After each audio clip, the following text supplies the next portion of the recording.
It felt good, getting the opportunity to fight somebody ranked and win felt great. I mean, when I fought Joe, Joe Lozon, he was 15th. When I fought Masvidal, he was 14th. Came up short both times, and to finally get that win, and not only get the win, but do it in a very dominating fashion, it just feels good. And I feel like everything's finally panning out the way I've envisioned it. I know from here on out, it's only going to be tough fights. There's not an easy fight in the top 15 in the UFC, especially at lightweight. So, I'm just ready to buckle down and challenge accepted. Let's do this. Well, I mean, first of all, the lightweight division is stacked. I don't have to tell you guys that. You already know it. You do the rankings. You know the research. You know these guys' stats. So being ranked now, why take the risk to fight somebody that's not ranked? It's pretty damn tough. You know what I mean? And I want to be a champion. I don't care about money. I don't care about cameras and this and that. Like, I really just want to be a champion. I want to wake up one day and know what it's like to be the best in the world. Just for one day. That's it. That's all I'm looking for. So, it's a backward step for me at this point if I fight a guy that doesn't got a number to the left side of his name. So that's what I'm trying to do right now. So I just want to fight ranked opponents. I want to fight the best in the world. Something that, the news reports are pretty accurate.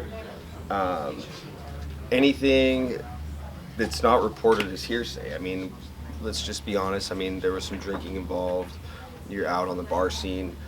Stories aren't going to match up. You know what I mean? They're not going to connect anywhere. There's going to be two sides to the story, but somewhere in the middle is going to be the truth. So it's one of those things where Julie's a good person. People make mistakes. She's young. She's like 26 years old, and it doesn't define her as a person.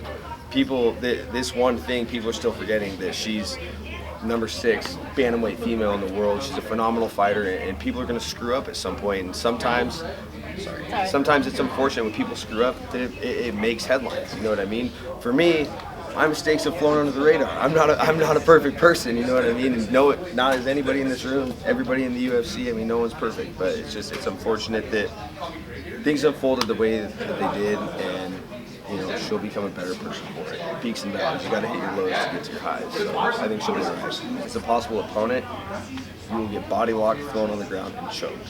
He's a big 45. He ain't a big 55. That's all I got to say. I mean, I'm not saying that pointing at him. I'm a confident man. I feel like I can beat anybody in the lightweight division. I truly believe that in my guts. And, if he wants to come up to lightweight, I welcome him. Cool, it's big money. If you fight Conor McGregor, you're getting paid. So if he wants to come up and get choked by me, tight, that's cool. I'll take it. I'll take a paycheck. That's cool. I'm mad about it. It's always been mental because, as you build as a fighter, you're always going to have your glaring weaknesses. You know what I mean? And I can wrestle well. I can grapple well. But, striking was always kind of my big deficit, and over the years it's just been a confidence thing. It's always been there. If you watch me spar and watch me hit pads, I do crazy shit. You would never see it coming from me, but it's like, sometimes when you get out and fight, you just like, I'll just stick to what's got me so far, and I'll put things together. And I wasn't really excited when I went back and watched the Jim Miller fight and saw how the exchanges went on the feet. But I've had other fights where I've shown good stand-up.